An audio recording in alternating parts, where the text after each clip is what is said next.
después, micrófono libre y hablamos sobre los trabajos, sobre las líneas que viene haciendo cada cual.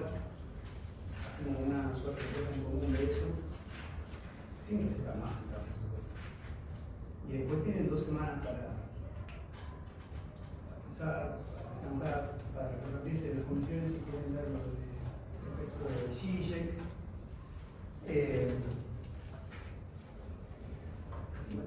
Contamos después el otro viernes, por el feriado. ¿Te parece a las 6? ¿O qué Las 6. Los que vimos volvemos, pero todos en el programa. Sí. No todos, porque son 40 laburos. No, yo vivo de La Plata, así que venís por parte de la En obra caso y Sol, en caso Yo te de... imprimo, ¿no? Yo te organizo. Me parece que quedamos a 6. ¿Y qué me cuentas? Me había olvidado lo que trataba el texto. O sea, viste que eso lo ves como el principio de la cruzada, lo ves en economía, o lo ves en algún momento del secundario. Como que ya lo recontra naturalicé. El capítulo 24, ¿sí? Sí. Cuando lo empecé a leer dije, y sí, era cierto. Cagaban a tierra a todo el mundo, los mataban, los esclavizaban. Me acordaba cuando vi en la historia la parte de que usaban a los nenes porque tenían dedos chiquitos para las máquinas y eso. Y era cierto, yo lo había visto y como que cuando lo leí en la primera instancia me llamó mucho la atención y fue como que se fue naturalizando, ¿viste? Entonces me hizo recordar lo que ya había leído. ¿Qué más? Sí, hay un poco cuando dice lo de la comparación con la teología, ¿no? Que había unos hombres que eran dioses, por decirlo de alguna manera, y que eran por los medios de producción, y otro grupo que eran los vagos, y solo le quedó su fuerza de abajo. No digo como si fuera algo que pareció así, que claro, un poco más tarde y no. Se llama, justamente el capítulo se llama La llamada acumulación original. Una suerte de mito de origen. Sí, compara con la idea de una ¿Se acuerdan de cuánto de cigarro y arriba? Lo mismo. Una serie de hombres laboriosos que tuvieron la posibilidad de, gracias a su esfuerzo y su mérito, lograron acumular una especie de capital inicial y se transformaron en una clase que pone los medios de producción frente a otra clase holgazana, perezosa, derrochadora, que se vio obligada a vender únicamente su fuerza de trabajo, como toda propiedad. Es interesante también pensar, ¿no?, cómo ese mito de algún modo se va reactualizando, ¿no? ¿Se acuerdan las primeras veces que hablábamos del origen como punto cero inicial versus el comienzo, que era lo que proponía esa operación del origen como origen filosófico? Claro. En el primer texto que vemos, en el de iniciación, me parece que estaba esa discusión. ¿Qué más? Y del mismo modo es interesante pensar como el proceso de posesión también es una escena que no acaba, que se actualiza.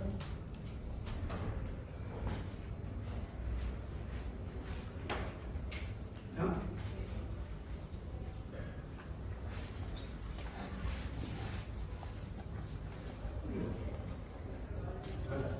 Pensar en algunas de las cuestiones de la llamada estratégicas, el registro, el peligro, en todo eso se va ciertas zonas del planeta que están destinadas a eso. Sí, eso como la división internacional del trabajo. Claro. ¿Quién decidió uno van a hacer manufactura y otro van a meter la materia prima? Esa división se va a Bueno, en lugar del, viste que el desarrollo que él hace, en lugar del descubrimiento, la conquista de América, tiene un rol primordial también en el proceso de acumulación. La relación con las colonias, el sistema mundo que se va armando. ¿Qué más? También como la legislación no acompaña. Buenísimo.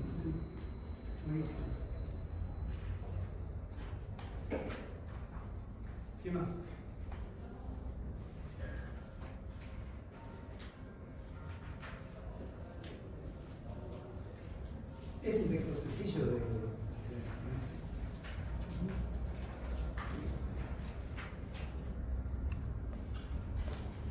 si pensamos en la legislación, en la conquista de América, en el acercamiento de tierras, en todas esas series, por llamarlo en términos Foucaultianos, que van como convergiendo cada una, digamos así, con su historicidad propia, con su propia genealogía, hay que pensar, ¿no? Para ponerlo en relación con cuestiones que hayamos discutido, conversado, leído.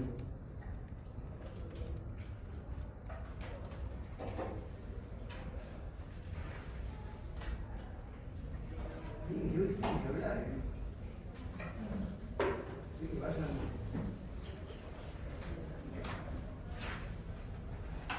Bueno, acá parecía lo de la propiedad privada de la universidad de la semana pasada, que no decantaba, que estaba en este capítulo, hablábamos con la chica.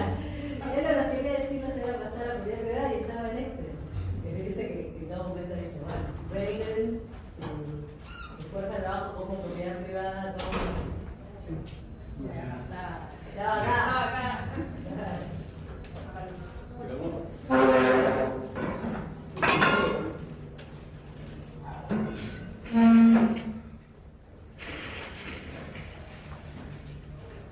Está como esa idea del desarrollo, transformación, reflexión, esa relación de mantener para transformar, como se ve bien todo el proceso de reproducción y transformación del capitalismo. Ahora como para ser más consciente de que no es algo repentino y... Claro, está bueno lo que decís. Claro, esta es una pregunta sobre el proceso histórico de la memoria. La otra era una pregunta, la del petichismo, sobre el funcionamiento estructural de las relaciones. Son dos preguntas completamente distintas.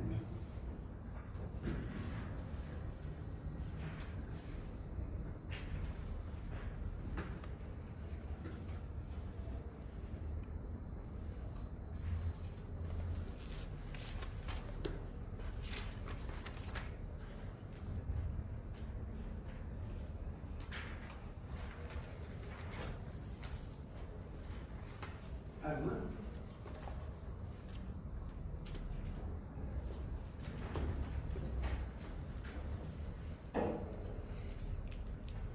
Últimamente en esto me quedé con una mentalidad, me pasa lo mismo que papá le semana pasada de otros capítulos que me cuesta comunicarlo con los medios de la materia. Quizás la semana pasada, después de trabajar en clase, le di un poco más de sentido, pero de este particularmente me quedé con dos cosas que ya dijimos del mito de la organización originaria, que me parece que darle contexto a muchas de las cuestiones que estamos discutiendo, tiene muchísimo contexto, y además por esta cuestión de la conversión en una parte del texto que dice puntualmente la página 905, pero el mediodía, los capitalistas burgueses favorecer a la operación, entre otras cosas, para convertir el suelo en un artículo puramente comercial.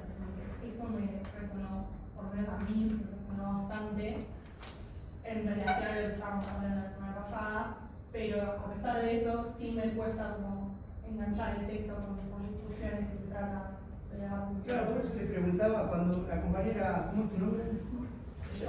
Las dos. Mariana. Mariana, la que se llama Jimena. Jimena. Claro, cuando Jimena dijo lo del tema de la legislación, la conversión de. Bueno, si quiero que él dice trabajadores libres. Claro, toda la ley de pago, de vagancia y todo eso. Bueno, ¿con qué lo podríamos linkear? Como decís, Hay una forma.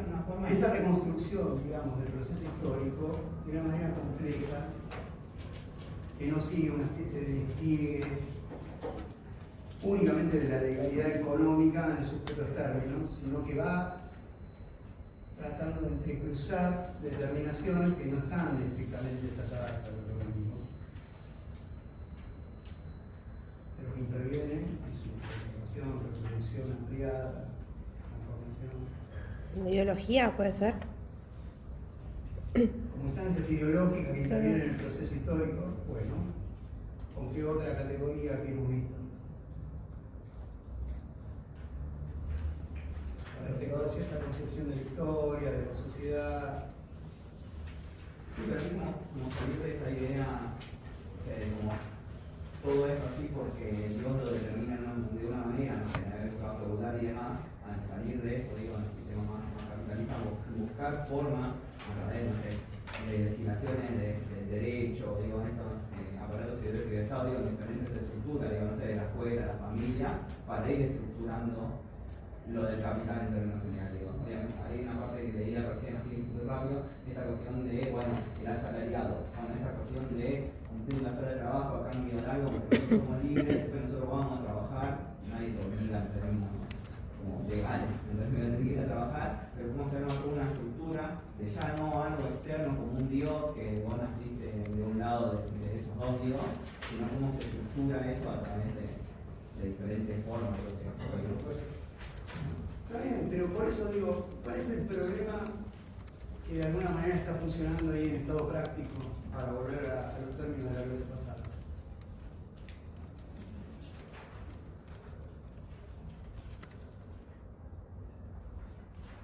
Porque digo, hay una manera, incluso del capítulo 24, de leerlo de una manera teleológica,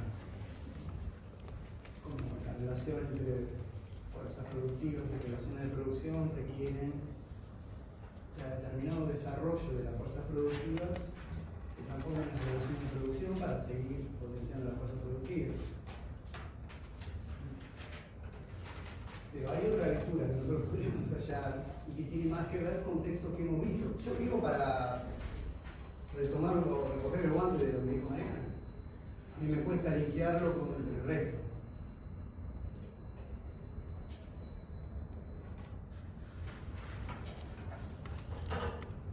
¿Qué otro problema?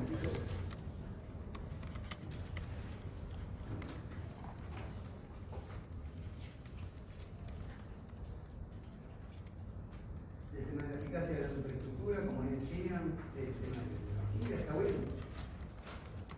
El de Federici, ¿lo leyeron? Sí, yo recién estaba pensando un poco, no sé si no tener que ver con la división sexual del trabajo. También está bueno, sí, léanlo ese texto, está muy bueno. Acá cuando se hablaba del rol de los niños,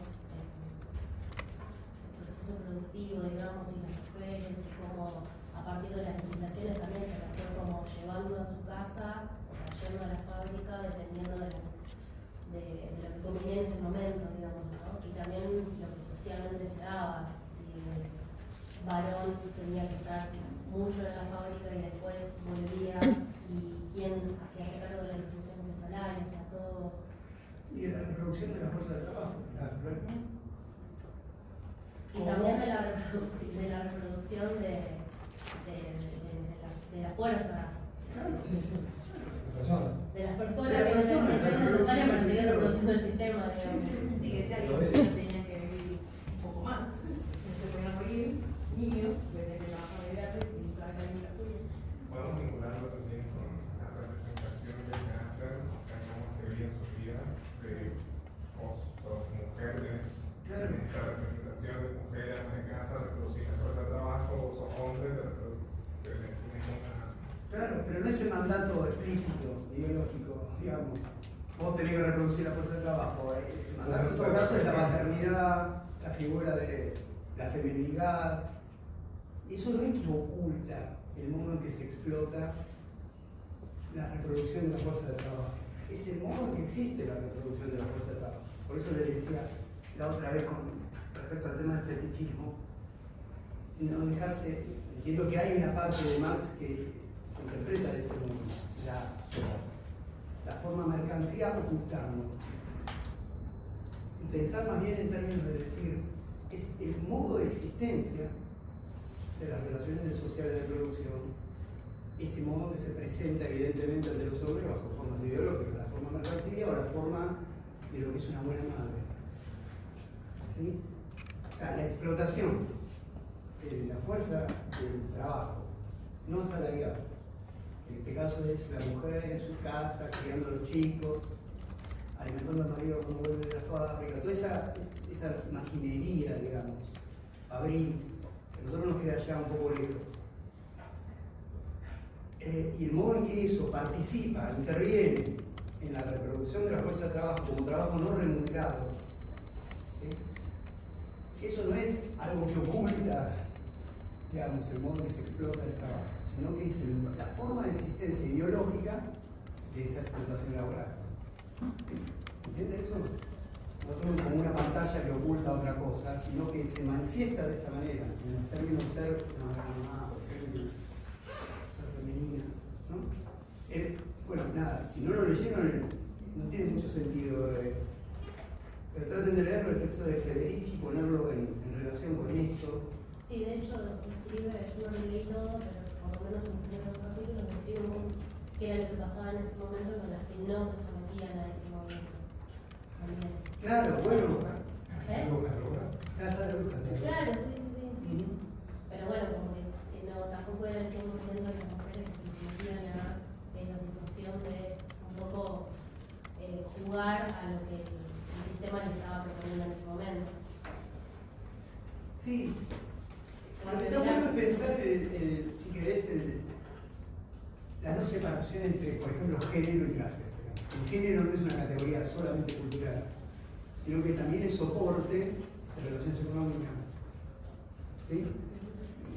Como una especificación de la relación de clase, la relación de género, como puede ser la raza o como puede ser la etnia. ¿Sí? Las relaciones de clase son determinadas. Que esa era la palabra que estaba esperando que tratáramos de limpiar. El problema es la sobredeterminación. Nada existe en estado puro, sino siempre ya, con un conjunto de determinaciones de manera concreta de la vida social. No existe la clase en general tampoco, ni se define únicamente de acuerdo a la posición que ocupa al interior del conjunto de la relación de producción. No es lo mismo ser obrero, otra vez, en el 45, que ser en el 90, que ser en el 23.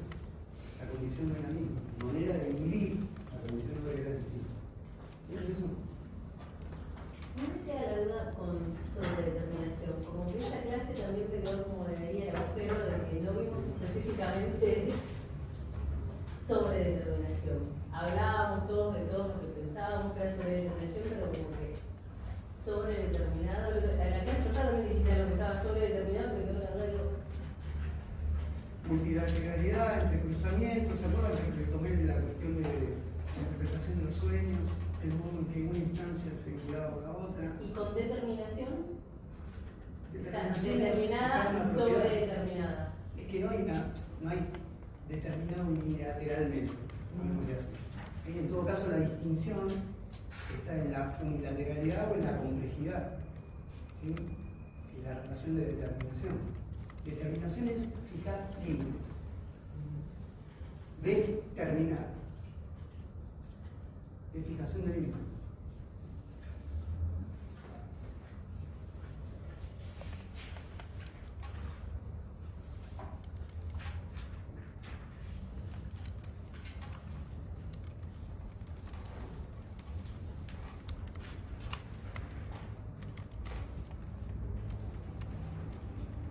Algo más, yo no quiero avanzar, sino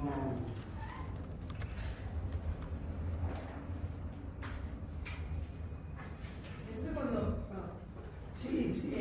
hable. cuando hablamos del problema de la sobredeterminación es de todos esos campos que se Sí, utilizan esto, en la... si querés, para retomarlo en los términos de esta clase, es el proceso histórico que Marx describe. Es esa figura y no esta. Ahora sí, pero no para. Sí. No, pero para mencionar abordar el problema de la Sección.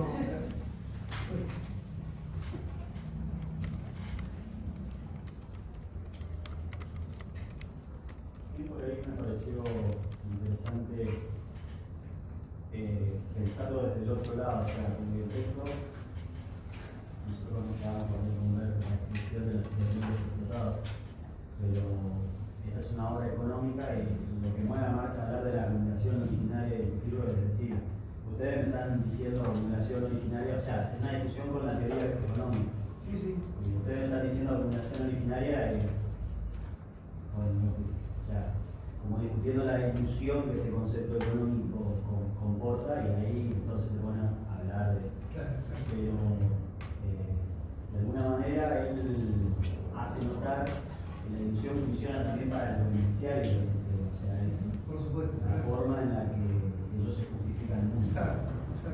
tal cual. ¿Viste Como si fuera un proceso sin cabeza, no hay gran dirección. No, exacto, claro. El modo en que lo venimos trabajando desde el inicio, ¿no? Los 4 señores malos que se ponen a fabricar el mito para el consumo masivo. O sea, esos 4 señores malos también se lo creen. Claro, exacto. Eso está muy claro en el marxismo y humanismo, en el modo en que Althusser dice por qué el humanismo es un concepto ideológico. Y no científico, esa remarcación que le hace. La figura ahí mientras hablaba del arrendatario capitalista es interesantísima para empezar. Claro, un tipo que está en el medio. Como por hoy la parte soltera, claro. Es muy interesante, por eso, bueno, nada, no nos extendamos si quieren, y si quieren, extendamos no. Pero digamos, no es algo allá lejos y hace tiempo.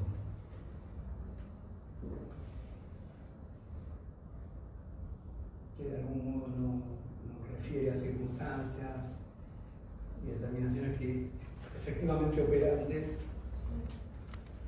Igual es impresionante cómo el texto combina atemporalmente situaciones que claramente quedaron en el pasado y situaciones que están en la realidad de hoy. Claro. Por ejemplo, cuando describe cómo los salarios quedan atrasados por una situación que más se usa la palabra inflación en un momento y sin embargo queda describiendo el proceso que nosotros discutimos todos los días. Por eso hay que pensar tendencias que son invariantes en todo caso en la relación a la producción del capital. Y en ese sentido es importante ver también, al margen de modo en que se configuran de otra manera, la legalidad económica, la invariante, las leyes estructurales, si se quiere, del régimen de acumulación. No sé si cortar mucho las cosas, pero retomando lo que acaba de decir el compañero, hay una parte del texto donde se habla de cómo la expulsión forzó a cierta población a vivir en las costas, por ejemplo, un río o un mar, y eventualmente también se apropiaron como de esa parte, y yo creo que tranquilamente se puede traducir a lo que pasa con la ciudad de Buenos Aires y la gentrificación. La gentrificación es un proceso de posesión típico. O sea, la mayoría vive en capital o en Gran Buenos Aires, digamos, ¿no? Por más que sean de otras provincias, todos saben lo que está pasando con los alquileres. El 100% es un ejemplo claro porque se expulsó a la sociedad, a los barrios, no sé, a Constitución, a San Telmo, de hoy en día se convierten en polos culturales, turísticos, etcétera, que impulsan todavía más, expulsión a los márgenes todavía más grandes de lo que es, no sé, el CDA o el segundo o el tercer cordón del conurbano. Sí, por eso está muy bueno lo que traes y hay que pensarlo de ese modo también. El proceso de gentrificación es justamente eso, el proceso de posesión y expropiación bajo un mando legal, por supuesto. O sea, la sagrada propiedad privada es lo que dice Marx. Corre para todo menos para este tipo de situaciones de acumulación.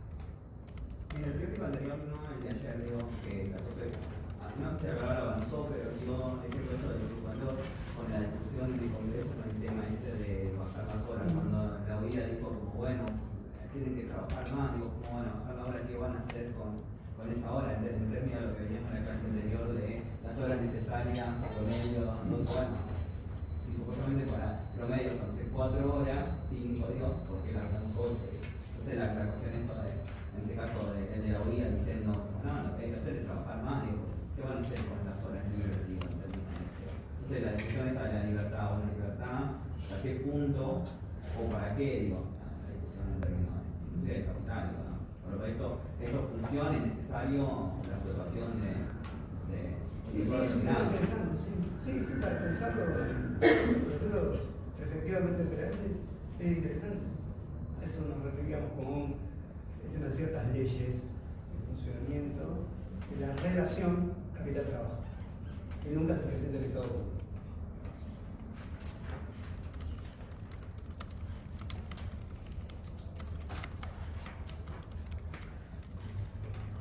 ¿Algo más?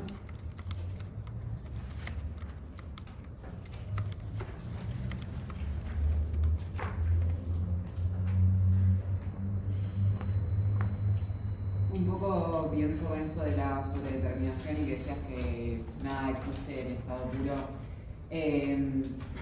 También pensaba en el otro texto que habla un montón sobre el tiempo y El Bostón, claro. que habla un montón sobre cómo llegar a la definición de que el tiempo socialmente necesario para producir un elemento primero lleva a cambiar una concepción del tiempo a lo largo de la historia. Así, como decía. Y recién ahí se puede llegar a esa definición. Y que eso justamente es un proceso totalmente paralelo con el capitalismo y que a fines de la Edad Media todavía se entendía el tiempo relacionado, por ejemplo, a los tiempos de cosecha, y esto de, bueno, trasladarse a las ciudades, empezar a poner las fábricas, empezar a trabajar, lleva necesariamente que el tiempo ya deje de ser algo determinado por otros procesos de forma dependiente y pasa a ser una unidad abstracta que se determina en forma independiente. Entonces, pensaba cómo todos esos procesos tienen que darse en simultáneo y tienen que haber modificaciones de la sociedad que después obviamente se pueden percibir en procesos materiales como esto que explicaba de las modificaciones del reloj. Entonces, bueno, primero desde las campanadas que tenían los monasterios para determinar este tiempo que era relativo, que dependía de otros factores, hasta llegar a, no sé, pasar por los relojes de agua y por último a los relojes mecánicos. Como todo ese traspaso fue una de las cosas que más, al menos de las que más me llamó la atención dentro de ese texto es muy... estuvieron ya que usaron informática. Sí.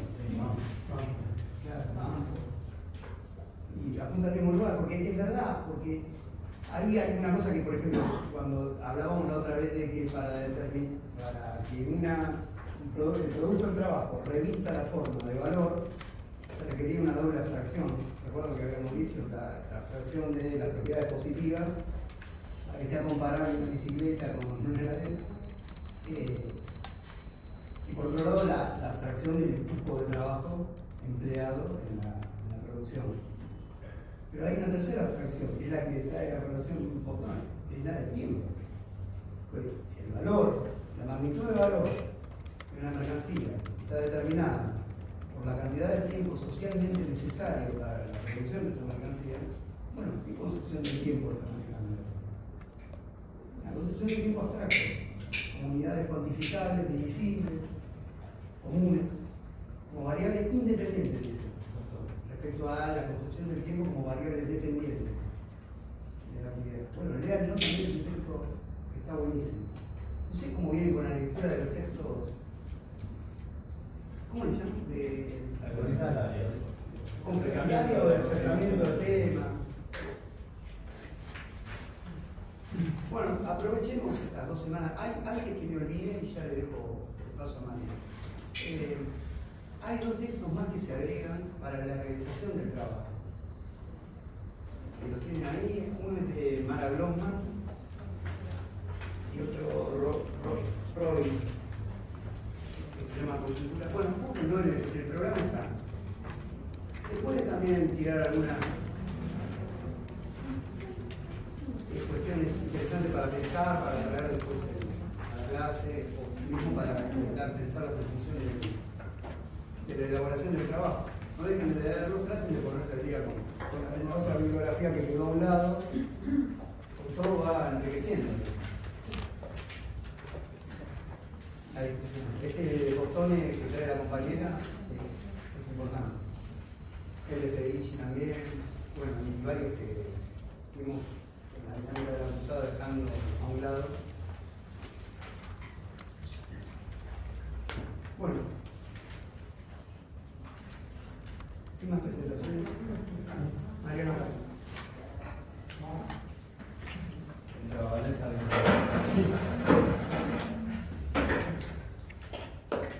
Bueno, vieron que en 2 semanas tenemos la pre-entrega del trabajo. Bueno, que no, ya sabés. Para tu propio bien, entonces, la idea de ahora es pensar un poquito la hipótesis del devenir informacional, tratar de precisarlo un poco, tratar de entender de qué hablamos cuando hablamos de información, por qué la idea de un devenir informacional, Y también reflexionar a partir de dos formas ideológicas que tienen cierta centralidad en estos procesos del devenir informacional. Y para eso va a estar bueno pensarlo en relación, no sé si todos leyeron bien la consigna del trabajo. ¿La leyeron? Vieron que es larguísima, ¿no? Casi tan larga como el trabajo en entregar. Y vieron que hablan de unas formaciones discursivas. Bueno, la idea es lo que vayamos a trabajar hoy, tratar de pensarlo en relación con esas formaciones discursivas. No a modo de ejemplo sino una especie de ilustración del movimiento que se espera que puedan resolver en el trabajo. El movimiento que se espera que puedan dar cuenta en el trabajo.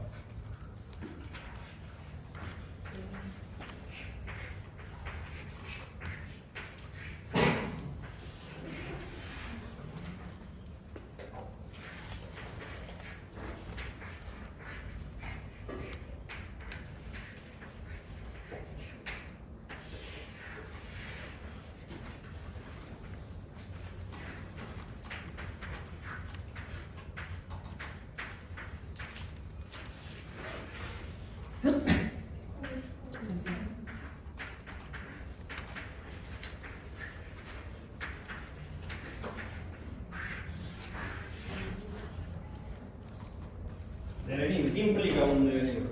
Así palabras sueltas del sentido común. Desplazamiento. Desplazamiento. ¿Qué más? Un proceso. Bien.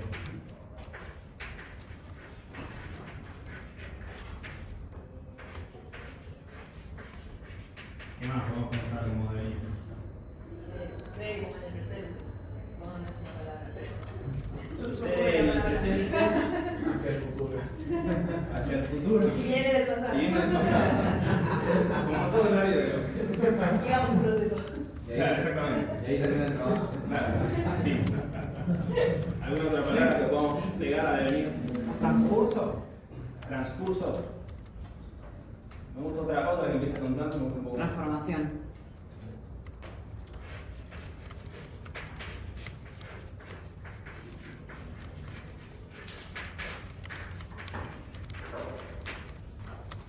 Entonces, si hablamos de un devenir informacional, hablamos de un desplazamiento, de un proceso y de una transformación.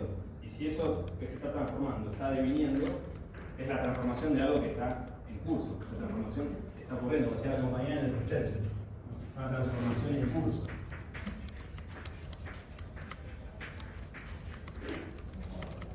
Y si es devenir informacional, eso quiere decir que hay un desplazamiento hacia la información, hay un proceso hacia lo informacional y que hay algunos aspectos de la vida social que están deviniendo informacionales, por lo tanto que están transformándose. Entonces, para poder pensar ese devenir, habría que tratar de especificar de qué hablamos cuando hablamos de información. ¿Y qué palabras podemos asociar con información? Un poco como hicimos en la primera clase. Datos. ¿Qué más? Pero antes de seguir, datos. ¿Datos son solo de las plataformas o antes de las plataformas ya había datos? Interesante. Información, comunicación. ¿En qué sentido contenido? ¿Algo se puede programar? Programación. Sí.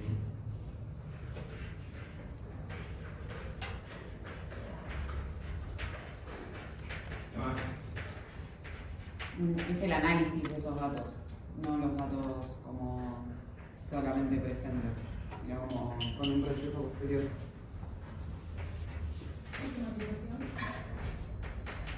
Automatización. Lo que dice la compañera de análisis de los datos, de alguna manera viene a decir que los datos no son unas cosas que existen ahí, que está disponible, sino que resultan de un proceso de registro, selección, análisis, una construcción abstracta. Abstracto lo podemos pegar con información. ¿Qué es lo abstracto? ¿Cómo? Sí, me parece que no. Bueno, vamos a verlo. Pero no hace falta que haya información para que sea mercancía.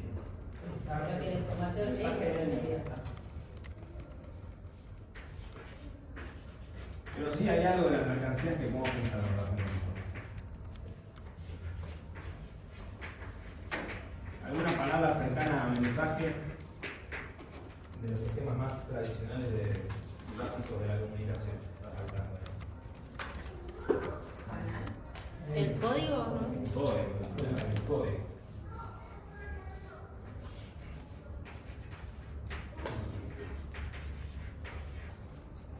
Les voy a leer unas definiciones que hay de información, o que dan cuenta de este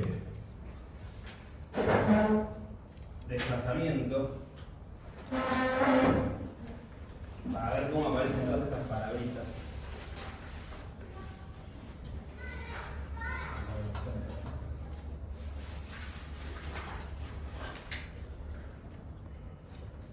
Vieron que en la hipótesis se habla de un deslizamiento de la comunicación como producción social de significaciones a la transmisión de información. Con esa idea de Canetti, la plantea en este libro, de alguna manera sistematiza las teorías de la comunicación.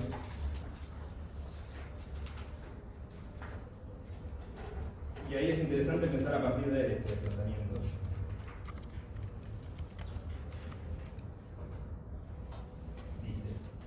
Todo parece indicarnos, en principio, que la noción de comunicación, en tanto que transmisión de información, requiere por definición que el código, en este caso la lengua, porque está pensando en un problema lingüístico, pero vamos a ver que no tiene por qué ser solo la lengua, sea una perfecta serie de reglas de correspondencia entre, en los términos de Saussure, significantes y conceptos, y a la vez entre combinaciones de significantes y combinaciones de conceptos, tan perfecta como homogénea para los hablantes de una comunidad lingüística.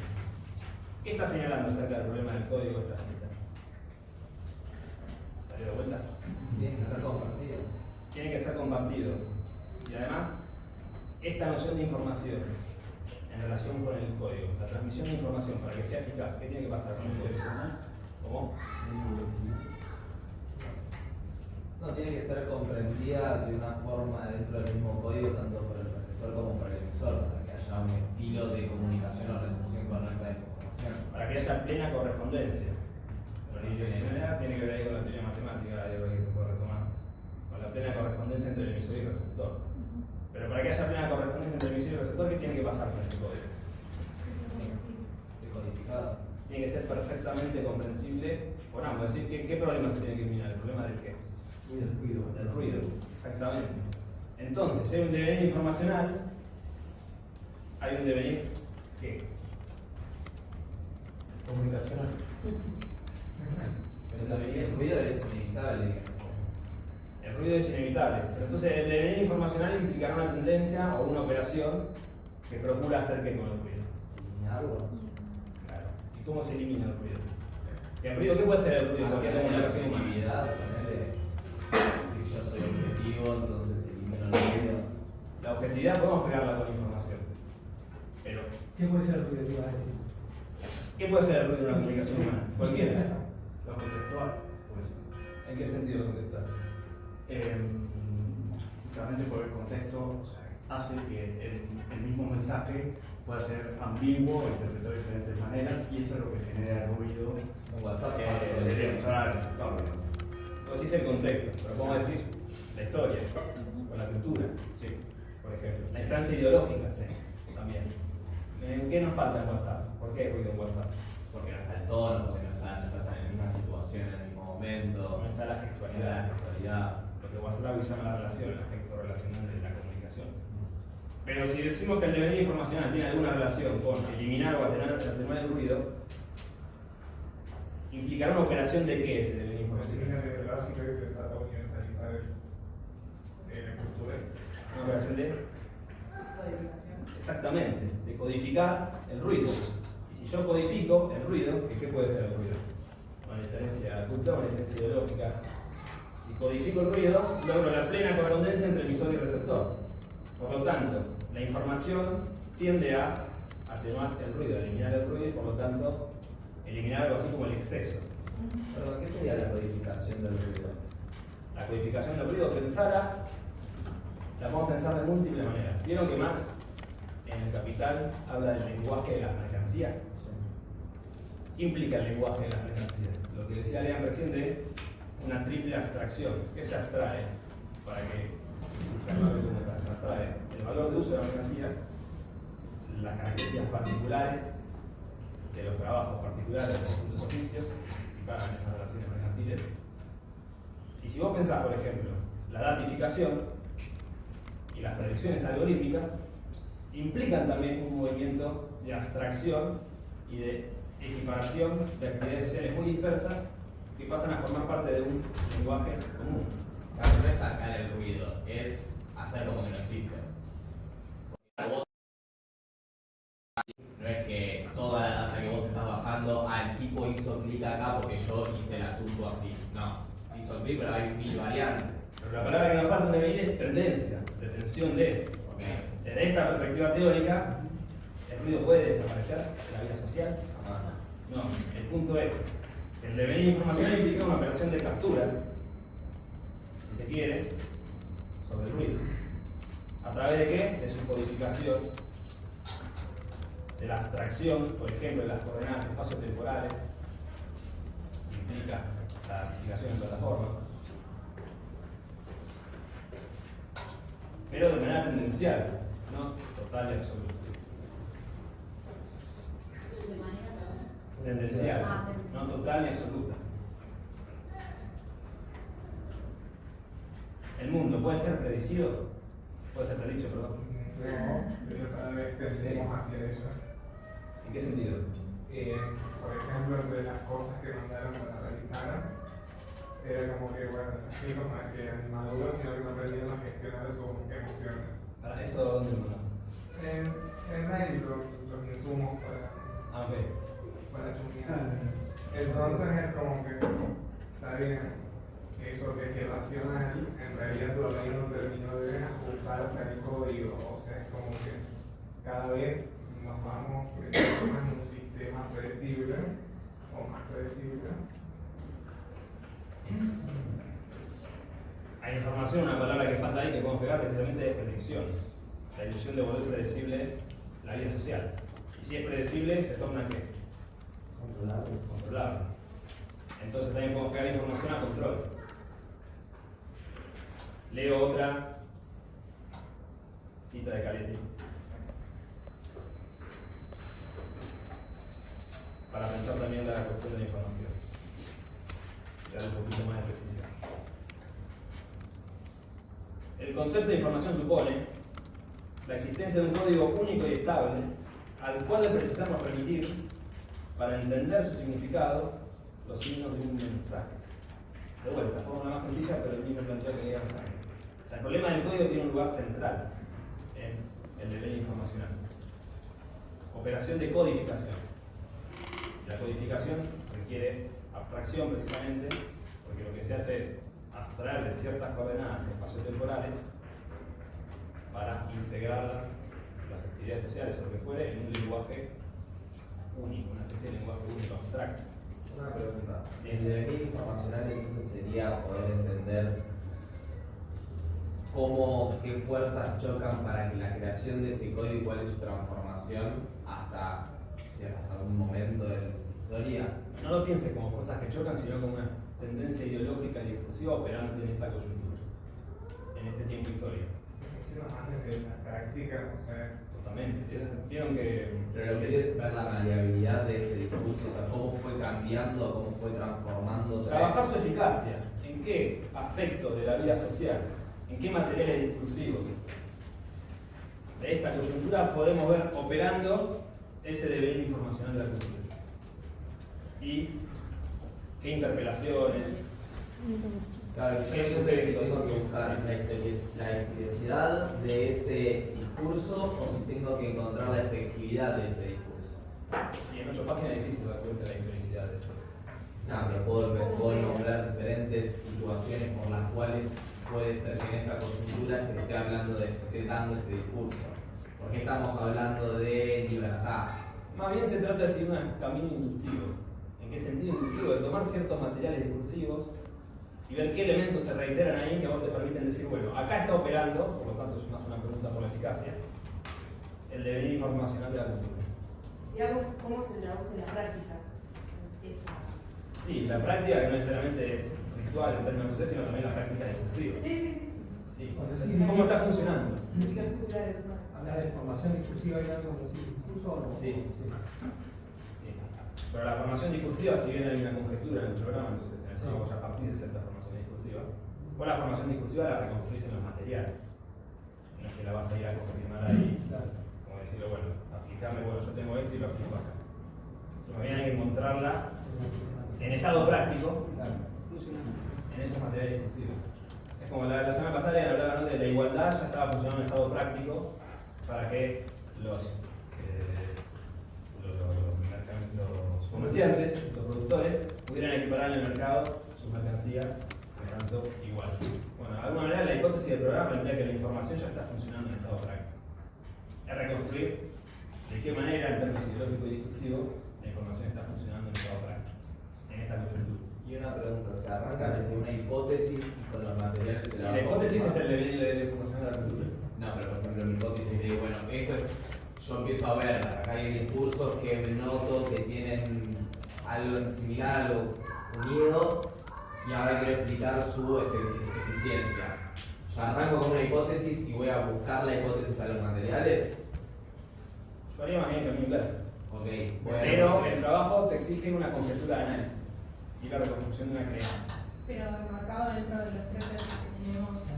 Sí, son orientadores, vos podés construir otro eje que tenga que ver con estos problemas, pero son como orientadores, para que vayan con una mirada hacia los materiales discursivos. Pero es importante tratar de partir de los materiales discursivos, porque si los materiales discursivos no logran dar cuenta de la hipótesis del programa, no funciona. ¿Es necesario que sí o sí tomemos varios puntos de los documentos que pasaron ustedes? Son un montón. Y por ahí es más fácil encontrar lo que estamos buscando, ¿viste? Porque es interminable la lista de ustedes. Por ahí veo un par de películas, un par de series, pero es interminable y por ahí justo la que veo no tiene que ver con lo que yo... No es obligatorio tomarlo material. Por lo menos para esta primera que estamos así. No, y para la segunda tampoco, no es obligatorio. Sí, sirve diciendo la exhaustividad. No, bueno, porque en el texto dice hay que tomar como algunos de los que nosotros pusimos, unos 5 y ustedes agreguen unos 5 más, 7 más, pero por ahí... Creo que es así como para ser temático y favorecer que partan del lugar ya claro. Pero en realidad, al contrario, mejor si parten de un lugar que sea más propio, mucho mejor. Es una pregunta más. Igual ahora, si quieren, después la vemos en sus términos, la consigna, como para también codificar un poco más. No está tanto ruido. Pero igual ahora con el tema del perfil de FICA vamos a ver, empezamos a reconocer un poco el movimiento que implica el trabajo. Pero antes quería leerles otra definición de información que es el libro de Manolo, que discutimos en su momento. Ese libro, perdón, ese libro que alguien lo conoce, Teorías de la Comunicación Abierta. ¿Alguno da clase de secundario? ¿En la escuela media? ¿Como yo? Ariadna para una teoría de la comunicación. Genial, chicos. Para trazarse un mapa del campo de estudio y para armar programas a nivel medio es muy interesante. Eso está disponible ahora, está en librerías. Sí, la U, la Universidad Nacional de Quilmes, debe estar. La feria del libro. Otra definición de información, para pensar un poquito, igual después te las compartimos. La información existe en sistemas digitales que operan según el esquema binario de ceros y unos, que garantiza tanto la transmisión de señales como el procesamiento por parte de un sistema artificial, cuyo mejor ejemplo es la computadora. Por lo tanto, la información no se expresa en números, no se mide en números, sino que es número. Si por un lado la información supondría la manifestación abstracta de la materia y la energía por desplegar, por el otro es la conversión de lo que ya tiene existencia temporal y espacial en un conjunto de abstracciones, códigos, que permiten superar los límites del aquí y ahora de esas entidades para ser reproducidas en cualquier parte. Lo que es información es digital y lo que no lo es se digitaliza, se informatiza. ¿Qué problema trae esta cita que no había aparecido hasta ahora con el último de información? ¿Con qué podemos pegar? Codificación, abstracción, números. No, con cuantificación. Datificación. ¿Cómo? Datificación. Sí, totalmente. Datificación, cuantificación, codificación. Uno de los ejemplos que he preguntado tiene bastante que ver con eso. No sé si conocen la película Juego de Fortuna o Hannibal, que es que son un equipo de béisbol que se está armando y hacen una fórmula matemática para reducir a todos los jugadores. Con Jonah Hill, claro. ¿Qué operación de datificación está ocurriendo ahí? De informatización. Hay un reduccionismo que transforma toda la actividad, todo el deporte en un número. Números a probabilidades. ¿Qué es lo que se vuelve información? En ese caso. En el caso de la película. Los jugadores. Los jugadores, el éxito, todo. La propia práctica deportiva del B. ¿Y qué decisiones toman los protagonistas de la película? Solamente basadas en los números más eficientes. No importa quién es, no importa cómo se ve, no importa qué hizo, no importa cuánto vale, no importa el número final. Es tomar los movimientos de los jugadores, notificarlos, cuantificarlos y a partir de eso hacer predicciones también en torno a su desempeño futuro. El deporte se usa bastante. Debería informacional. Es un buen ejemplo de debería Tiene que ver con la dilución de comunicabilidad y de inteligibilidad, del lenguaje, de los movimientos, de todo. Sí, totalmente. Y también un poco con la segunda, creo que es la que habla del tiempo. También temporalidad, sí. Pero vamos a pensar dos formas ideológicas que tienen bastante relación con estos problemas, que son la forma perfil y la forma feedback. Un poco para dar cuenta de cómo se puede reconstruir este pelote del devenir informacional. Acá cuando hablamos de forma ideológica perfil no estamos pensando en el perfil de las redes sociales. Perfilación. Perfilado sí, pero tampoco necesariamente estoy pensando en plataforma. Estoy pensando en, ¿vieron los tests de personalidad? ¿Qué características tienen los tests de personalidad? Preguntas y respuestas, dale. Dale, Franco, ¿querías decir algo? Sí, que agarra, te cuantifica, te da un porcentaje de qué tan amable, qué tan extrovertido, qué tan administrador. Como que de forma clasifica. Eso. ¿Y cómo tiene lugar esa clasificación? Y es de acuerdo a ciertos estereotipos sociales. Pero el estereotipo está más del lado del contenido, no del lado de la forma, del funcionamiento. Me interesa pensar la forma perfil, la forma ideológica, ritual. Cuantifica, ok, números. Pero ¿qué pasa con esas preguntas y respuestas? ¿Cómo funciona? Según probabilidades, es lo que debería contestar algo, o sea, cuál es el menjunje de respuestas que deberían dar. Entonces, si mis respuestas se encajan con ciertos patrones, soy clasificado, encasillado, encajado en un qué. Un perfil. Ayer en el secundario me fui a Quinto División a hacer un quiz de qué presidente sos. Salí Néstor Kirchner. Me quedé aliviado. Pero esa respuesta que da el perfil, que da el cuestionario, ¿qué le ofrece al sujeto? Una seguridad, ¿Una? reconocimiento. Bien, un reconocimiento, claro. Un reconocimiento que asume la forma de un conocimiento, pero ¿en qué sentido? Asume la forma de un conocimiento. ¿Cuál es la promesa ideológica de la forma perfil? Validación social. ¿Hay algo que ver con eso? La veracidad de que eso está basado, la veracidad de que lo que te dice ahí es lo que es. Es lo que es, por lo tanto, vos Si sos apto o no. te espejas, te conoces más a vos mismo en términos ideológicos. Bueno, ahora yo sé que soy peronista, por ejemplo. Como que lo asumís. Carga con cierta presunción de verdad, ¿no? Es como, bueno, evidentemente por las respuestas que di, yo debo identificarme con Néstor Kirchner. Pero esta forma de perfil la podemos reconstruir en múltiples regiones, operando en múltiples regiones de la vida social. ¿Les ocurre alguna otra? Marketing. A ver en qué sentido. Y marketing crea perfiles para poder saber cómo y con qué productos o cosas impactar a diferentes grupos, segmentos. Bueno, vos hablabas de la historización del diseño informacional de la cultura. Hay una investigación de Lasserfeld, lo sé más o menos, en 1938. Es una investigación que se llama máquina de perfilado. Botón rojo, botón verde. ¿Me interesa? No me interesa. Y eso le daba el perfil de la audiencia de la radio en ese momento. Ahí tenés la forma de perfil operando en el marketing hace 80 años. Es un poco simplista eso, ¿no? Me interesa. ¿Cómo funciona?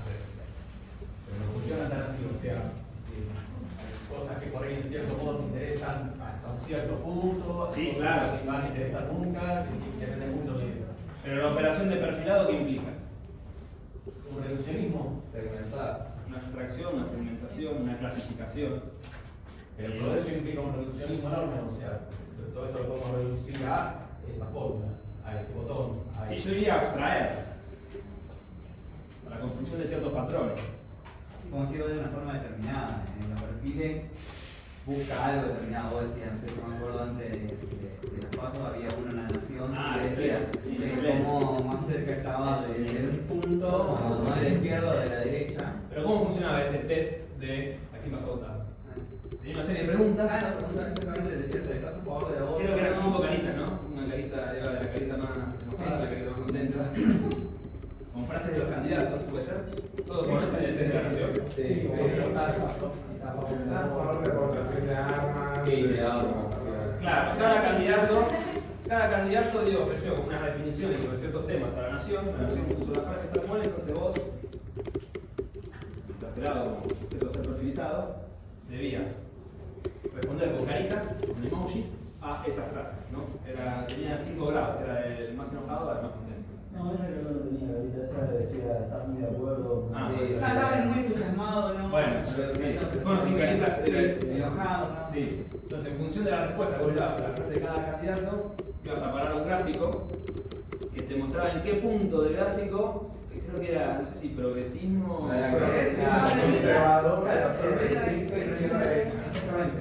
O sea, en un punto tal o más a la izquierda. Y tenía las caritas de los candidatos, entonces se ponía como más cerca de cada uno.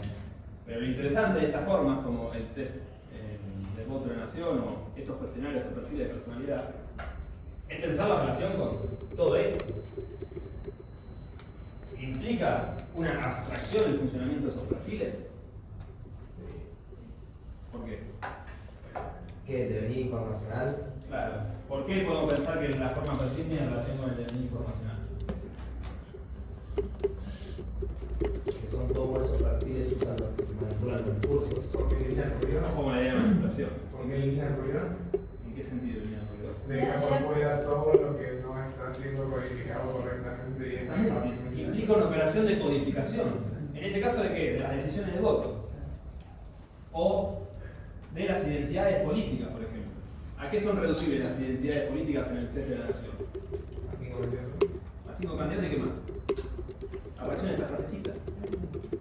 Por lo tanto, supongamos que la decisión electoral por la política queda reducida a una serie de preguntas y respuestas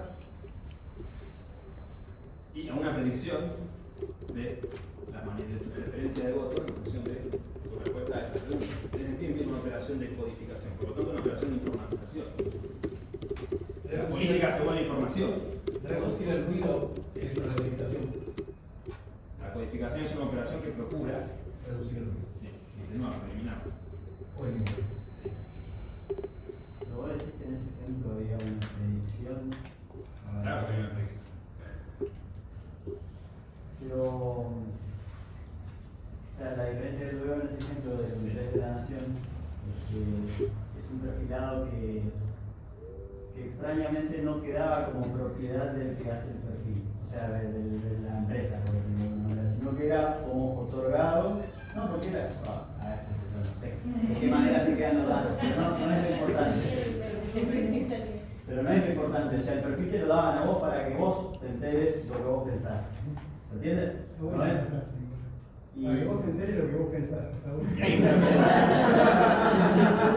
Pero para el tema de la predicción, lo que le va a pasar no sé, no me animo a decir a la mayoría, pero una gran cantidad de gente que se va a sorprender con que el candidato que va a votar, a pesar de lo que le diga el perfil, no es el que dice las cosas que corresponden a lo que piensa. Bueno, pero ahí yo tengo esta circunstancia que en estas circunstancias, yo entiendo lo que quiere decir, en estas circunstancias, a pesar de que el perfilado responde a cierta información que puede ser compilada, etc.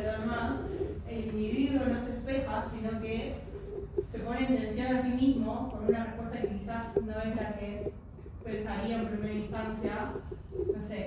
Por ejemplo, si a mí me da, no lo hice, el cuestionario de la nación del que estamos hablando, pero si a mí me hubiese dado que me veo otra vida y voy y rompo la nación, porque claramente no está bien sistematizada la información. Bueno, pero por eso, justamente uniendo el hecho de que el perfilado, o sea, la cuestión del dato que genera el perfil, que lo están otorgando a vos y que no genera sí o sí una predicción, porque no le sirve a ellos para predecir ni a vos, ni siquiera te sirve a vos para decir, ah, sí, mirá, voy a votar a este porque. Pero tenés un registro de todo lo que fueron haciendo, o sea, van generando datos del. No, pero o sea, sí, eso igual no hay que pensar el test en términos de la utilidad de los datos, porque ahí nos vamos al sujeto como origen. Más allá de ese deslizamiento, ¿en qué sentido hay una predicción en el test de la nación? ¿Para quién funciona la predicción en este caso? Para la economía. Sí, pues de hecho, ¿Por qué hacemos el test? yo recuerdo de haberlo visto por gente que dice, uy, se test de la nación y me dio tal cosa, mírenme como el reconocimiento. Y... ¿Cuál es? Exactamente, la promesa de ese test. Exacto. Es realizar este test tiene un carácter predictivo para el sujeto, en el sentido de que. Bueno, pero para mí no, es sobreestimado ese efecto. Es la foto de la boleta, en el cuarto de clase la boleta, o sea, es como pero eso lo pusieron en la radio incluso, pasaron por programas nuevos solo de cosas. Pero tiene que ver una cuestión concreta, obviamente, por ejemplo, ¿no? Yo milito en un partido izquierdo, si yo pongo, no sé, portación de armas, sí, ¿entendés? Pongo, estoy en contra, ¿entendés? Obviamente, cuando termina el test va a decir que, no sé, votaría a mi ley. Después hay una cuestión de decir, no, bueno, yo respondí, obviamente, pensar en términos de la respuesta de una forma certera de lo que uno piensa, digo, entonces en eso reflejo, entonces vos lo ves, porque no sé, tenés cambiando, ¿no? Yo tengo un compañero que se sorprendieron en el test, hicieron es que estaban cerca de Massa, no, yo voy a votar a la vuelta personalmente, pero bueno, pero hay algunas respuestas de las que te dieron que en ese sentido, nada, están cercanos a eso, obviamente. Tiene un momento válido, cuando uno va a votar o hacer cosas es diferente, digo, pero sí marca una cuestión. Está claro que si uno responde, nadie respondería en una cuestión sacando la información, ¿no? ¿Estás a favor o no de tal cosa? Si efectivamente no la estás. O si lo haces, cuando te da el resultado, vas a decir, bueno, esto no es porque yo respondí tal cosa, y obviamente tiene la cuestión de eso. Pero claro, eso, o sea, no le va a cambiar el voto a nadie. Pero acá no estamos pensando en la validez ni el poder de la nación en tanto. ¿Y qué quiere decir entonces? Pero pensar la promesa de la predicción para aquel que se acerca a un test de estas características. Por ejemplo, mis estudiantes del secundario todos hicieron el test de la nación, todos, sin excepción. ¿Y qué les digo? Igual el voto también es masivo en el secundario, pero más allá de eso, los estudiantes, en mi caso, cuando hablaba con ellos, dicen, no, yo me acerqué a eso porque no sé a quién votar. No es que va a decidir su voto, tampoco me interesa eso, pero tampoco a nosotros nos interesa esa discusión. Nos interesa que hay algo de la forma perfil que se entrelaza con una promesa de autoconocimiento, de obtener una predicción acerca de algo. No, o incluso de desconocimiento, que es lo que están poniendo en discusión. Y además acá estamos evitando una cosa, perdón, pero todos este ejemplo puntual del que estamos hablando está tomando la data y validándola y parcializándola de manera muy porcentual del 100%, por decirlo de alguna manera, cuando el modelo de información, el modelo de recolección de datos de información que yo puedo construir allá arriba, abajo en marketing con la gente de data, puede fácilmente crear un modelo que sea porcentual y decirte a vos, en el ejemplo del caso de la nación, tenés una tendencia a votar un 20% a Miriam, un 40% a Massa y un 20% a Miguel. O sea, estamos partiendo en esta discusión puntual del perfil de una sistematización de datos al 100% dura sin ningún tipo de consideración sobre fluctuaciones o parcialidades. Y ahí se termina la lección. Igual el test te Esas ubicaba. parcialidades también forman parte del perfil. Claro, pero el modelo que estamos construyendo, o el que se construyó en la nación, porque la verdad no lo dice, no sé cuáles eran las posibilidades de votación, por lo que cuentan, era muy cerrado, digamos, y por eso para mí tiene más validez en este ejemplo, esta cuestión de que el reconocimiento o el desconocimiento puede ser mucho más grande que en un modelo que sea porcentual, por ejemplo. Pero la sistematización es otra. Para la data va a ser la misma, pero la sistematización y la última, la devolución o la forma de presentar esos porcentajes van a pasar otro y cambia todo el discurso, incluso cambia si baja o no baja la cantidad de ruido alrededor de esa construcción. Pero aún así, más allá de que cambie la metodología, los procedimientos, las premisas de base, en toda encuesta, en todo sondeo, hay una operación de perfilizado y de reducción de comunicación. Sí, lo digo que no. Sí, pero eso sí. Esa es la tendencia que estamos tratando de pensar, a eso que digo, para atraso grueso, para no entrar en el matiz del matiz. No sé si me estoy explicando, ¿sí? Ok. Por ejemplo, ¿alguna vez quienes tienen con Banco lo que fue el perfil del inversor hicieron alguna vez? ¿No? El banco te hace una serie de preguntas para ver qué tipo de inversor sos. En función de eso, decirte, che, haz esta inversión y no esta otra, o sos muy arriesgado, sos muy conservador, sos muy moderado. Mirá, te ofrece planes para invertir, por ejemplo. Claro, después de las preguntas de banco. Probante lo hace. Bueno, digo, lo interesante es pensar cómo la forma ideológica perfil aparece en campos del discurso, en regiones ideológicas dispersas, diversas, operando mediante una codificación, una informatización que traduce ciertas cuestiones de la vida social a un formulario de preguntas y respuestas. Como que ese es el movimiento, un poco propone la paralización del trabajo. ¿Venimos bien acá? ¿Te está sirviendo de algo o no está sirviendo? Sí, a mí sí.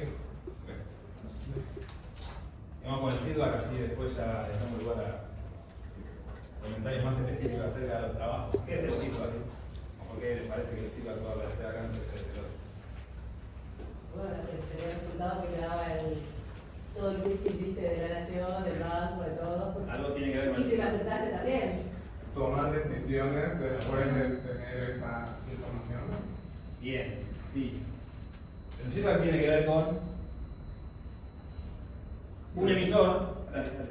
No, digo, a veces el feedback es lo que te vuelve pasa a tu perfil, también a veces a modo de publicidad, lo que te ofrecen. Recontra. Y de vuelta. ¿Quién dice ida y vuelta? Pero no es solo ida y vuelta, sino tiene un matiz, eso lo señala Karen en el libro. Hay un matiz ahí que es, hay feedback cuando el emisor recopila información de sus receptores, digamos, para mejorar su propia emisión futura. ¿Pero con qué? Con un objetivo de controlar, con un objetivo de control, un objetivo de eficacia. Claro, el resultado Sí, perdón.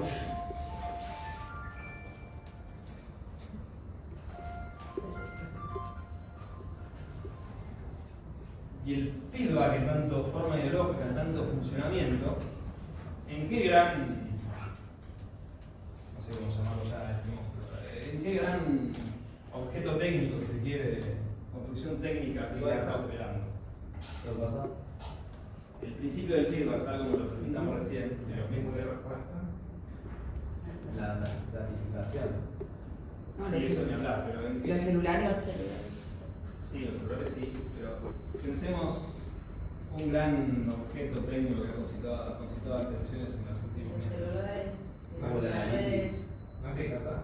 Si todo eso sí. No, la inteligencia artificial. Sí, específicamente, ¿qué originó todo eso? Que sea para jugar. ¿Por qué hay feedback en ChatGPT? La información que tomo para mejorar mis futuras emisiones con un fin de control. Ah, mirá, nosotros. Sí, toma toda la información que nos Nosotros somos el que está haciendo el feedback, básicamente. ¿En qué sentido? O sea, nosotros somos el que está manipulando la información para poder comunicar más eficazmente. No, le damos datos sobre qué es lo esperado ante cada cosa que le pedimos cuando le respondemos. Esto no es, necesito que me des algo que vaya más por este lado y estamos afinando una inteligencia artificial. Exactamente. Nuestros mensajes escritos son entradas de información, inputs, para ese sistema de inteligencia artificial, ¿qué nos devuelve? Feedback que después utilizamos para poder comunicar de una forma mejor. Nos devuelve un output que es mejor, que es más eficaz, que controla mejor su propia exclusión a partir de las entradas de información que los usuarios van dejando una y otra vez y que resultan en el perfeccionamiento de ese modelo de inteligencia artificial. Entrada de información, salida de información. Es como una Wikipedia hecha a medida que vamos alimentando constantemente. Sí, es interesante que lo puedas así. Con el componente de la automatización, de la programación. Sí. Pero es interesante porque al menos a mí me costaría pensar la Wikipedia en términos informacionales. Pero ChatGPT claramente sí es información. Pero qué fácil de pensarlo por lo bizarro que era en Akinator. ¿Él? Akinator, que te ponías preguntas de sí y no y te decía, te adivinaba tu personaje que estabas pensando. Es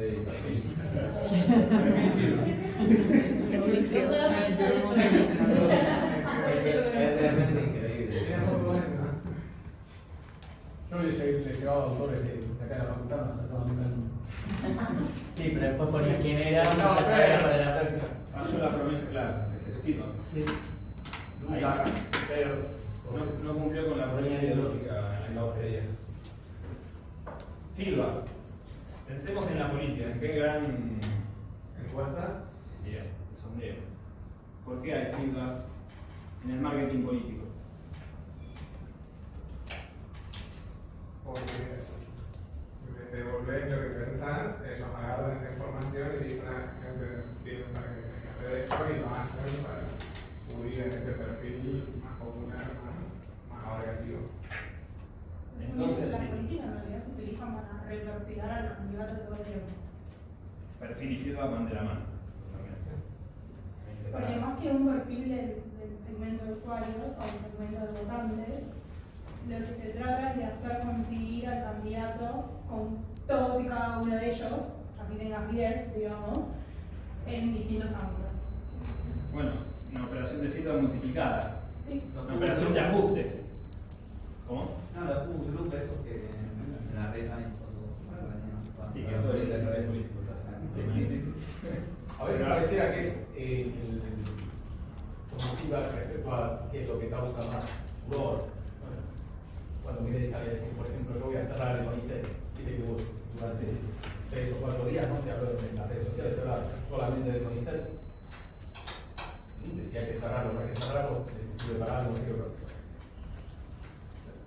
Lo interesante de pensar del feedback es que es una operación de ajuste del emisor en función de la información que toma el receptor para que su próxima transmisión sea más eficaz en función del objetivo que tiene ese emisor.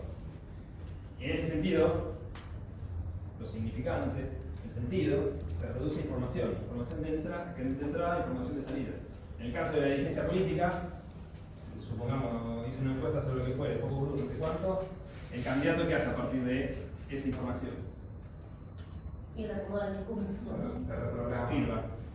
Modifiqué mi emisión en función de la información que... Y así. Y así mismo la próxima encuesta, porque es como medir otro candidato o cómo armar la pregunta que se elabora a partir para hacer la encuesta. Pero lo interesante acá es que estamos hablando de marketing político y vieron que la consigna en un momento señala que hay que tratar de pensar por fuera de la técnica, de la tecnología, de la comunicación, la hipótesis de la información de la cultura. ¿Eso lo vieron? Está planteado la consigna. No quedarse solo con tecnología de la comunicación. Entonces, lo que me parece interesante en el caso de las encuestas de sondeo es que el principio de feedback ahí está funcionando, en principio, en un modo de operar que tiene que ver con lo político. Más allá de la tecnología de la comunicación.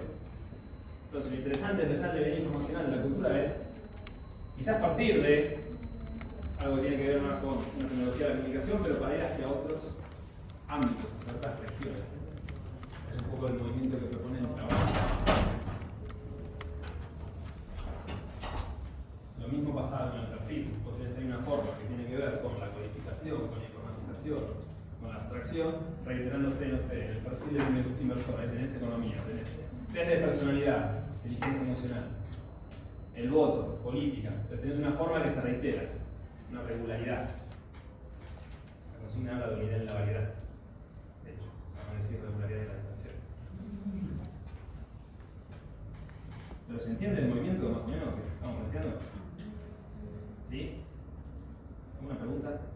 ¿Sole? Te digo cada vez. No. Quiero entrar más en específico en el trabajo. Bueno, chicos, pero es una especie de ilustración del movimiento que se espera que puedan realizar. Y también me parece que estaba bueno pensar un poco para que hablamos cuando hablamos de información para llegar al trabajo con alguna prestación de esa orden. Así que pasamos. Sí, sí, micrófono abierto. No, para mí está bueno pensarlo, la respuesta a veces, es como decir, pensarlo por fuera de esta especie de tecnologización. Es difícil. Es como que todo el tiempo pienso algo en la optimización, llevarlo ahí. Y como por ahí decidir un poco eso de alguna cuestión política, ideológica. Nada, sí, fíjate que no hablamos de plataforma.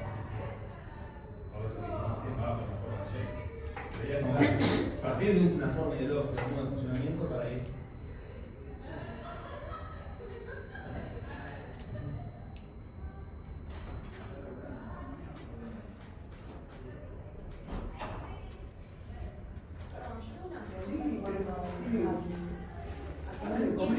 Comenten qué están pensando. ¿En qué están pensando?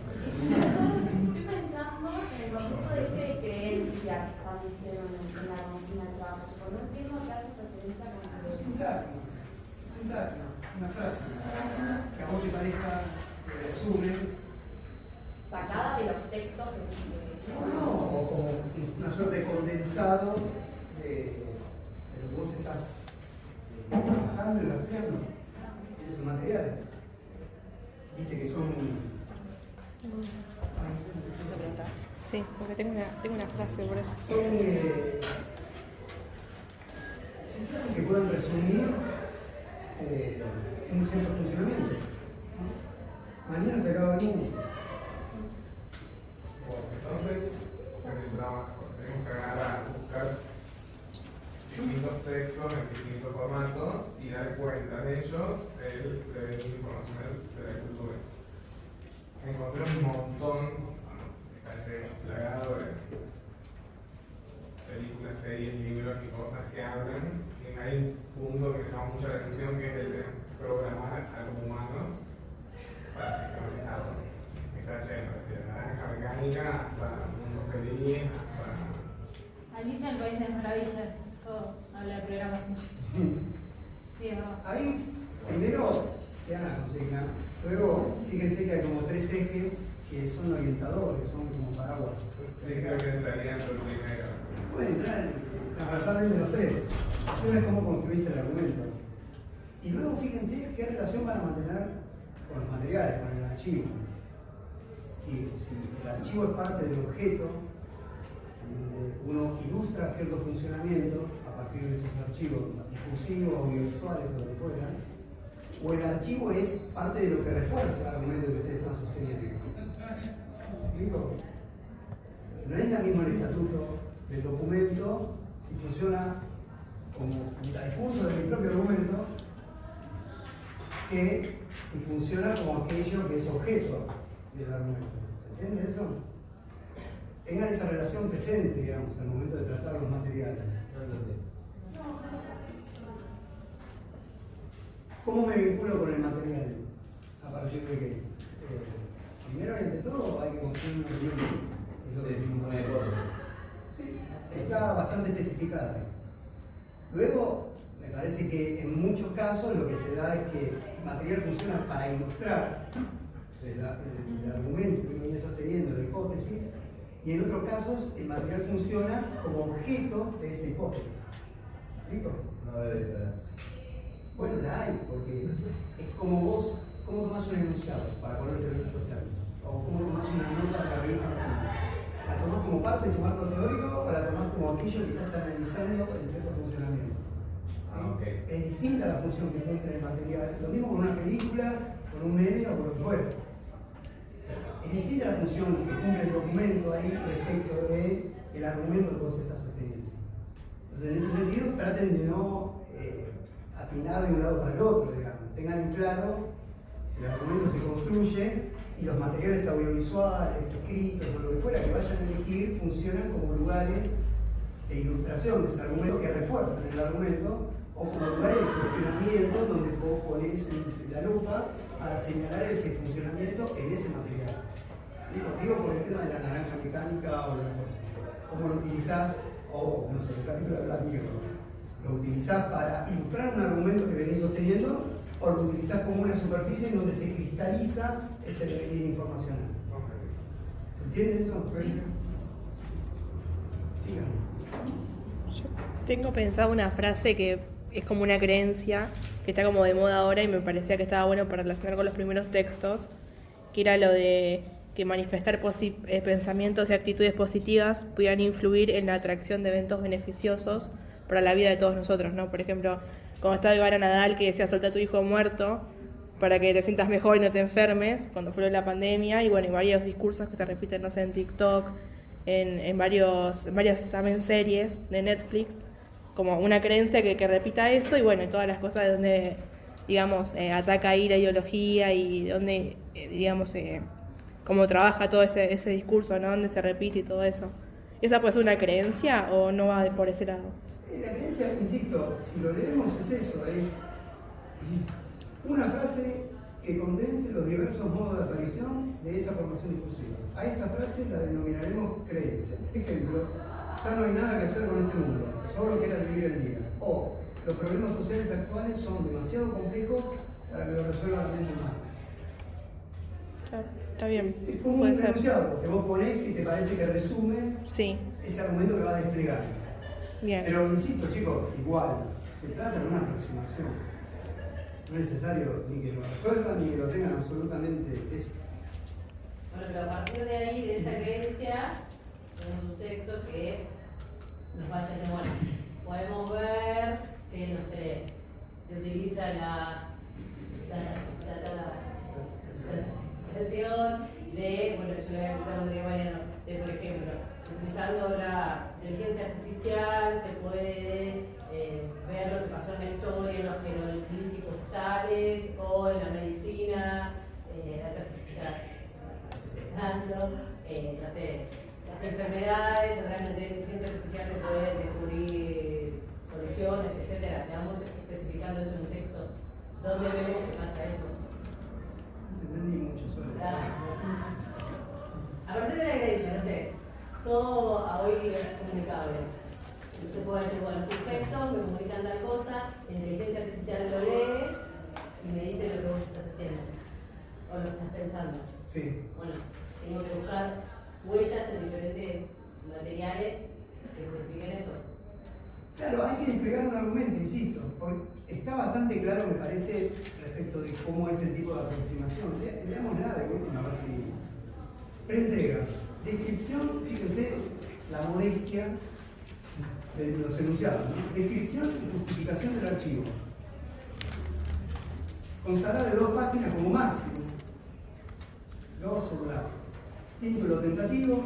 2. Desarrollo preliminar de lo que se trabajará en el trabajo final en el marco de una de las formaciones discursivas propuestas por la cátedra o de otras posibles, debidamente explicitadas. Si encuentran otra que les parece, bueno. Si no, toman alguno de esos ejes, de sus campos de presentación y empiezan a trabajar a partir de ahí. Para lograr esto, pueden ejercitarse las siguientes preguntas libres. ¿Qué declinaciones tiene esa formación? ¿Qué expresiones o decires entran en ese campo? ¿Sobre qué campos del decir o expresiones se detendrá el análisis? ¿Y qué elementos de esos campos aportan al estudio de una coyuntura ideológica atravesada por el devenir informacional de la cultura? ¿Qué preguntas rectoras o conjeturas guiarán la búsqueda? Sí, es como un acercamiento. Esbozo preliminar de la creencia y redacción de la conjetura según el modelo propuesto, que es el modelo incluso, para redactar. Selección de los conceptos teóricos que guiarán el desarrollo de la investigación, señalando brevemente su contribución concreta al análisis. Descripción preliminar de la base documental, listado preliminar de los materiales discursivos que conformarán la base documental en función del eje de análisis previsto.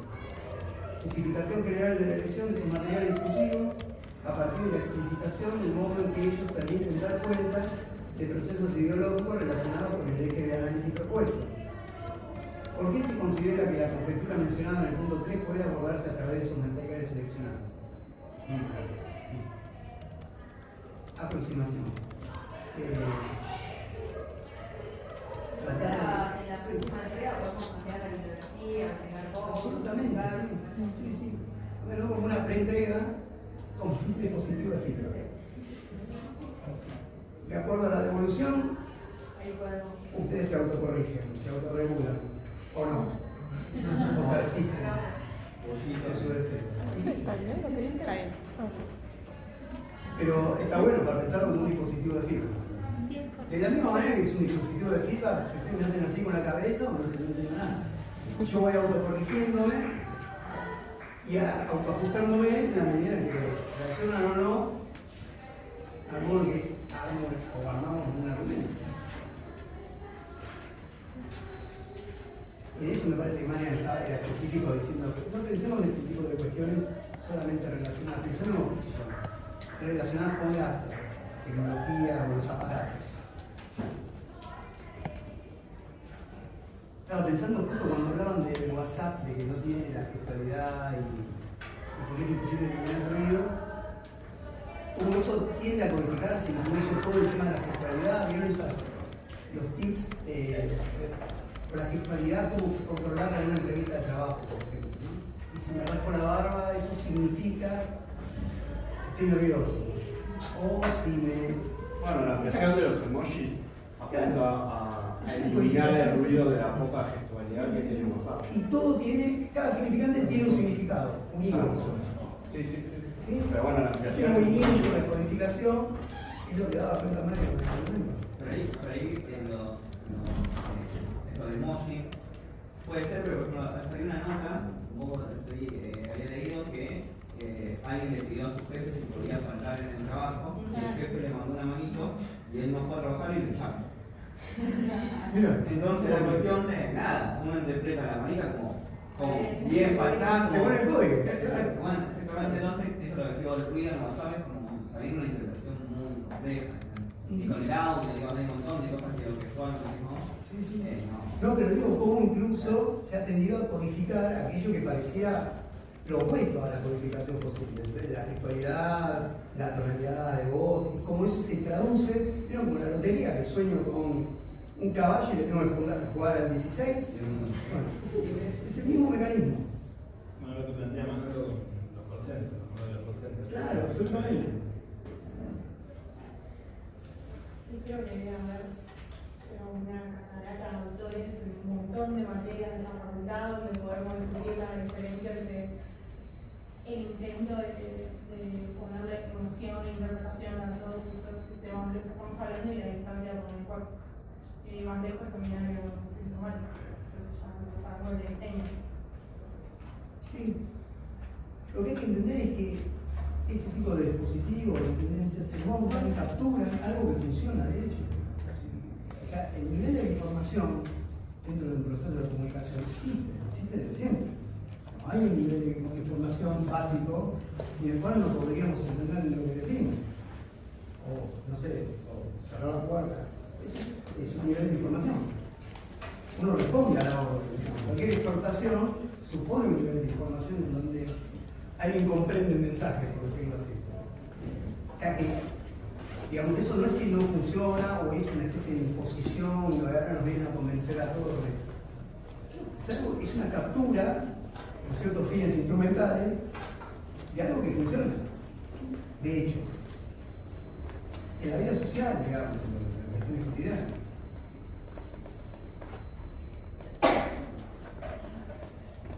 ¿Qué más? ¿Quién dice que hora es? ¿Estamos ocupados ya? Estamos un poco cortitos. Bueno. ¿Hasta qué punto tenemos que exponer en el texto de nuestro trabajo la hipótesis de información? O sea, lo podemos dar como supuesto, como sobreentendido, tenemos que gastar esto en hojas, esto, sí. Pero eso lo vas a tener en el trabajo final para darle ventaja. Ahora es una aproximación y está bueno que quede, incluso en el sentido de organizar tu argumento, con alguna cierta frase que a vos te parezca que te puede resumir. Sí, pero por eso podemos ir directamente al análisis de la situación que elijamos sin determinarnos en dar una explicación teórica del asunto. Es que la explicación teórica es parte de la análisis. Pero son 40 páginas de volver a leer cada uno que explique lo que es el devenir informacional. No sé, bueno. Yo insisto, releer la consigna me parece que en cuanto a sus propósitos es bastante modesta, digamos. No se trata ni de grandes disquisiciones, ni de publicar el capital, literarlo a mí. Y es una aproximación que requiere después de una instancia jurídica, en este caso somos nosotros, que, bueno, redefine, reformula, sugiere, tacha, evalúa, coloca una cifra. Un dispositivo que ya conocemos del carrera anterior.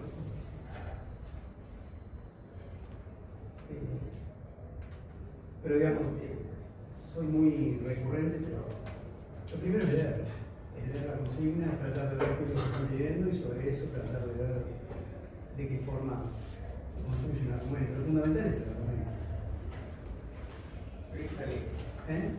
No, sí, que sea provechoso, que sea algo que vos sentís que es susceptible de desarrollo cuando lo lees. Porque está como tratando de ubicar. Pero bueno, también, tratar de ubicar forma parte de este primer ejercicio. Y ir tratando de abrirse paso. Luego, insisto, no hay una receta. Si quieren saltearse algún punto y no ser programático de acuerdo a eso, háganlo con total libertad. El tema es que piensen en el lector de eso.